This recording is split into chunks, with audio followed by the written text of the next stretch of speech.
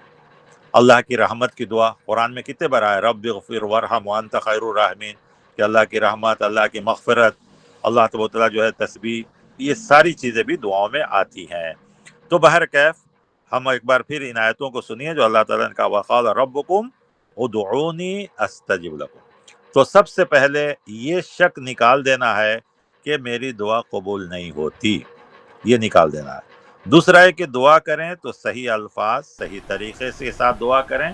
پہلے کچھ نیکی کریں اس کے بعد دعا کریں، یہ بھی بہت اچھی چیز ہے. صدقہ خیرات کریں، دعا کریں، یہ بھی بہت اچھی چیز ہے. قرآن کی آیتیں پڑھیں، دعا کریں، یہ بھی بہت اچھی چیز ہے. یہ سب دعا کے قبولیت کے وقت ہیں. اذان اور اقامت کے درمیان دعا کی جاتی، وہ بھی قبولیت کا وقت ہوتا ہے. فرض نماز کے بعد ذاتی دعا، اپنی دعا، اجتماعی نہیں، اپنی دعا کریں. ذکر و اذکار کے بعد کریں. ذکر و اذکار کے بعد کریں گے تو بہت بہتر رہے گا. اور ذکر و اذکار بھی کرنی چاہیے، خاص کر صبح کے اذکار، شام کے اذکار، سوتے وقت کی دعائیں، یہ سب بھی دعائیں. کھانے کی پہلے کی دعا، کھانے کے بعد کی دعا، سفر کی دعا، گھر سے باہر نکلنے کی دعا، یہ سب بھی دعائیں ہیں. یہ بھی دعائیں جو ہے آدمی کو اپنی زندگی میں اپنانا چاہیے، کیونکہ دعا کے بارے میں ایک اور حدیث آئی ہے الدعاء سلاح المومن، کہ دعا مومن کے لیے ہتھیار ہے. اپنے بچاؤ کے لیے بھی دعا کرنا چاہیے. اور قرآن کریم کی ایک آیت بھی ہے اَمَّن يُجِيبُ الْمُضْطَرَّ إِذَا دَعَا وَيَكْشِفُ السُّوءَ، تم میں سے کون پریشان حال کی پریشانی کو سننے والا اور تمہاری تکلیف کو دور کرنے والا. تو اللہ تعالیٰ سے دعا ہے کہ اللہ تبارک و تعالیٰ مجھے بھی اور آپ کو بھی ان تمام باتوں پر عمل کرنے کی توفیق عطا فرمائے. جو کچھ میں نے کہا وہ اللہ کی طرف سے ہے، اس میں جو بھی خیر ہے ہم سب کو عمل کرنے کی توفیق عطا فرمائے. اور اگر کہیں سبقت لسانی ہو گئی ہو تو اللہ تعالیٰ مجھے بھی معاف فرمائے، آپ کو بھی معاف فرمائے. آمین. وصلی اللہ علی نبی. والسلام علیکم ورحمۃ اللہ. وعلیکم السلام ورحمۃ اللہ وبرکاتہ. جزاکم اللہ خیر شیخ، بارک اللہ فیکم. بہت ہی جامع اور مختصر لیکن بہت ہی جامع خطاب تھا آپ کا، اور تقریباً موضوع کا پورا احاطہ کیا شیخ محترم نے، اور ہمیں یہ بتلایا کہ شیخ کے دعائیں کب کرنی چاہیے، دعا کا طریقہ کیا ہونی چاہیے، دعا کی اہمیت کیا ہے. اور ہمارے ہاں جو لوگ عموماً شکار ہوتے ہیں کہ گھبرا جاتے ہیں کہ دعا قبول نہیں ہو رہی ہے. بہت سارے ایسے بھی لوگ ہیں کہ جو دعا کرنا بھی چھوڑ دیتے ہیں غصہ ہو کر کے، اللہ تعالیٰ سے غصہ ہو جاتے ہیں، نعوذ باللہ. تو گھبرانا نہیں چاہیے، اللہ تعالیٰ ہر دعا کو قبول کرتا ہے.